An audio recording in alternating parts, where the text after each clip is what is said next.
9 best run franchises in my lifetime. Now, some of these franchises ain't being run so well now, but they are definitely some of the best franchises to ever cross the sports lexicon. I was going to do a specific sport, but I did all sports. Again, it is easy to pick out 9 from each sport, but it ain't really 9 in each sport. Y'all know my methodology. Y'all know my ideology in regards to most of these teams in the National Football League, Major League Baseball, and in the NBA. They're really not trying to win. They're just trying to collect the money. And because of that, I picked out these 9 franchises because throughout my lifetime, these teams, you may not get a championship every year, but they are definitely going to put out a quality product on a regular basis. They are going to be contending on a regular basis and not pretending. So big ups to the 1, 2, 3, 4, 5, 6, 7, 8, 9. Number 9 is a team in the middle of the map where I'm from, in the Midwest. They have one Super Bowl victory. They have countless Hall of Famers. They consistently put a quality product. They contended in the first couple Super Bowls in the 60s. They won a Super Bowl in the 70s. They contended in the 80s, 90s, and they're continuing in the new millennium. Their problem has been, by and large, a lack of quarterbacking. But you've had people like Derek Thomas, Neil Smith, Ron Cherry, Damani Dawson, Nate Dawson, and a bunch of other Pro Bowlers throughout the years. Now you have people like Tyreek Hill. You got my man Pat Mahomes and others demonstrating why this is the number 9 franchise in the National Football, in all the sports, if you ask me. Because when you have, of course, you have a sports franchise, they are definitely, they're definitely, trying to win. You know, just because you don't win don't means you're not trying to win. Sometimes the chips just don't fall in your line, and they don't align for you. So when you're looking at the Kansas City Chiefs, that's why they are the number 9 team. Big ups to the Kansas City Chiefs. You know how I do it. Big ups. And they said a lot said about those bums because I'm a Raider fan. Next up would be the Portland Trail Blazers. Again, in my lifetime, I can't speak about the 40s and the 50s and the 60s and the 30s and the 20s and all that.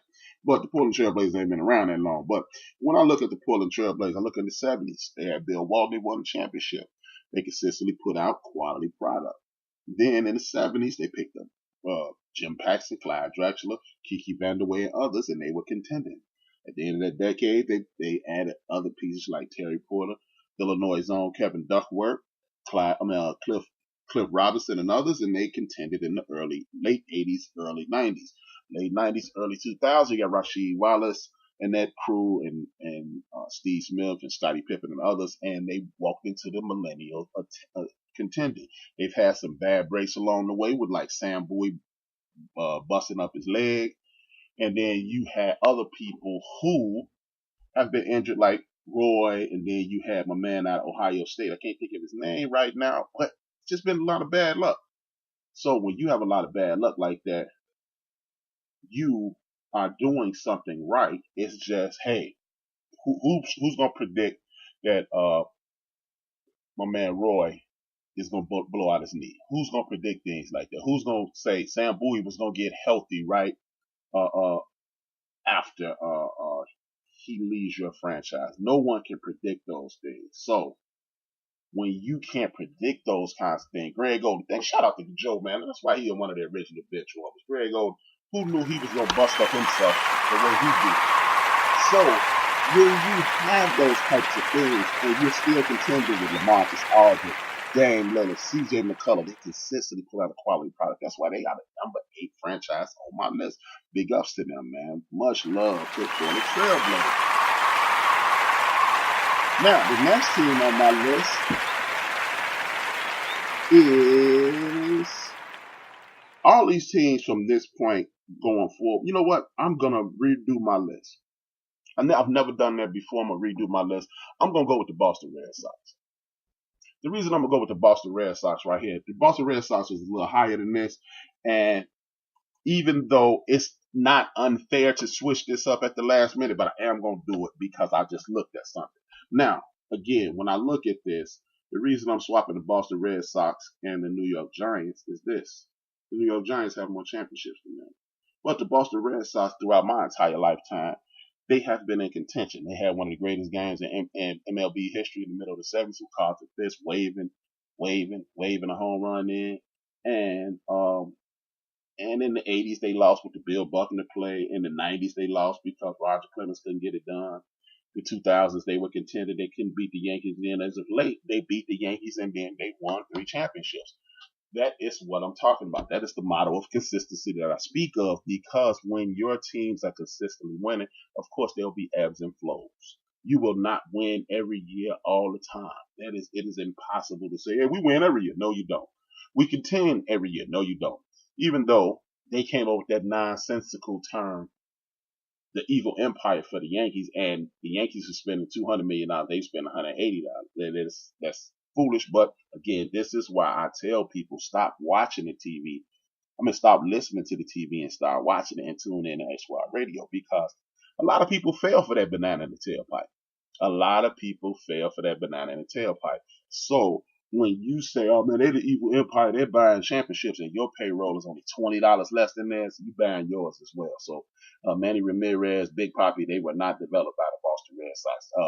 My man Pedro Martinez, he wasn't developed by the Boston Red Sox.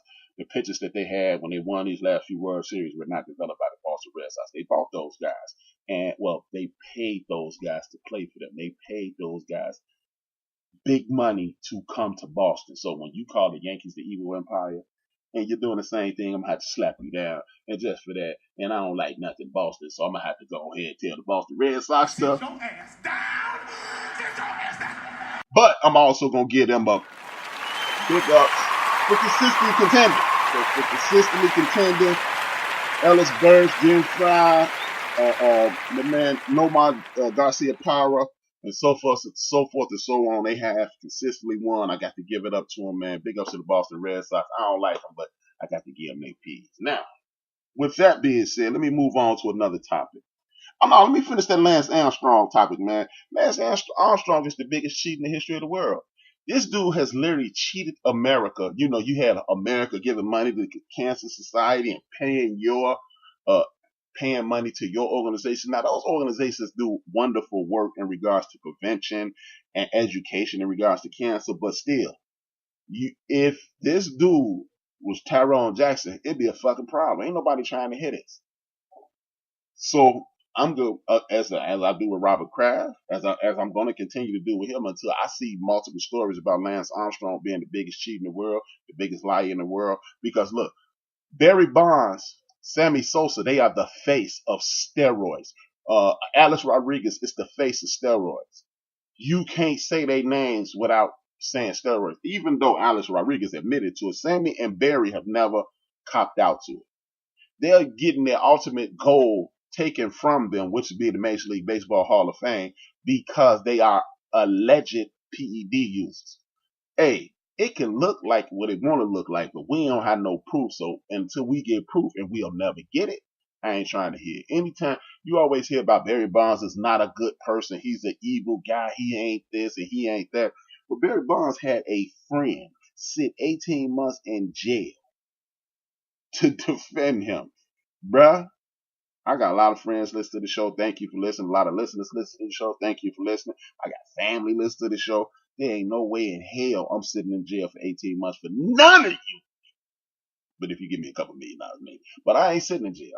Not to protect the life. So obviously Barry Bonds is a decent human being. The problem is, and I'm going to talk about this when I talk about this next story, another story. The problem is people in the media don't like you and they try to destroy you. Whether you right, wrong, or indifferent, this is not an emotional job. You should not have any emotional ties to these situations. And when you involve emotion and I don't like, you should immediately be stripped of your position. They should have some type of interview process and talk to these men and women and as sports reporters before they allow them to do anything. Because when you are biased, you cannot tell a story. And if you don't tell a story properly, why are we having you there? We can make up things on our own.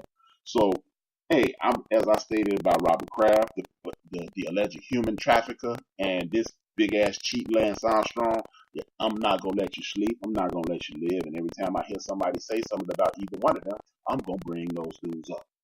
Now,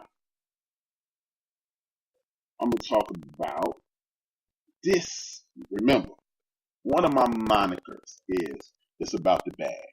Get the money. Stop talking this nonsense about championships. It's not about money. The champion. Oh man, we working hard for championships. Only people who are working hard for championships are the people who are running and jumping on the field. The people who own these organizations, the people who run these organizations, they are not worried about championships. They're worried about the bottom line, which is the dollar. You look no further than Los Angeles Lakers to see it. You notice nobody's kicking Jenny Buss in the ass. Nobody's kicking the people in the office in the ass. They all kicking Magic Johnson and the players and LeBron James in the ass. They dragging them through the mud.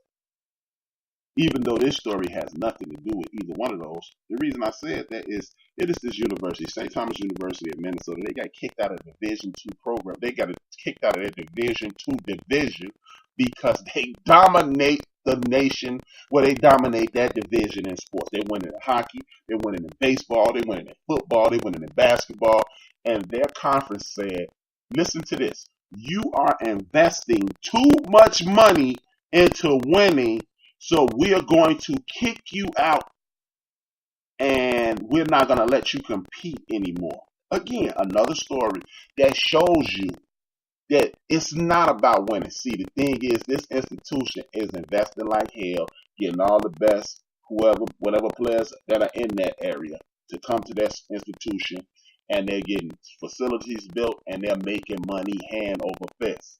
And what these other institutions, just like the NCAA Division 1A programs, they always say, oh man, this is some nonsense. We not making any money. So how's this Division 2 program not making any money? But Arizona and Cal and all these big time Power 5 conferences and all these other universities that are in Division 1, how they not making money?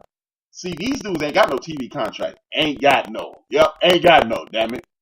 They ain't got no damn TV contract. They don't have a Nike deal. Well, they may have a Nike deal on a lower level, but where's that at for them? See, so the next time they present that argument, we can't afford to pay the players. Well, how the hell is this? Why is this school being kicked out of the conference? And I quote, because they spend too much money on winning. How does that make any sense? Sports is about competition. And if you are competing against someone and they are investing into their players in order to win, either you are pocketing more money than you should be and need to reinvest in the athletic department as well as academics, or these are the smartest people in the world. The latter of the two is a joke. Because look at this. I keep telling y'all, it is not about the nonsense that people talk about. It's really not. It's really not. So when you talk about these things, and you say you can't pay players, and you say you can't do things of that nature, what you are forced to do is realize they just don't want to pay these young people. They don't want to pay them brothers at Carolina. They don't want to pay them brothers at Auburn. They don't want to pay them brothers at Alabama. First and foremost, University of Alabama, 7 years ago when they didn't win a national championship, made $120 million, and they only played 14 games. 14 games netted them $120 million. Again, I got my girl Phyllis from Virginia in the building. Much love, Phyllis from Virginia, one of the original Benchwarmers. Now, you got $120 million over a 14-game period. You talking about $8 million a game. So when you say you can't pay a player, it's only about 100 scholarship athletes on the football team. With $100 million, you can definitely pay whoever the hell you want to. I would argue if you paid these people something like $12 to $15 an hour, you're talking about $27,000, $30,000 over 100 players. This is a drop in the bucket. This is a drop in the bucket, and these young men definitely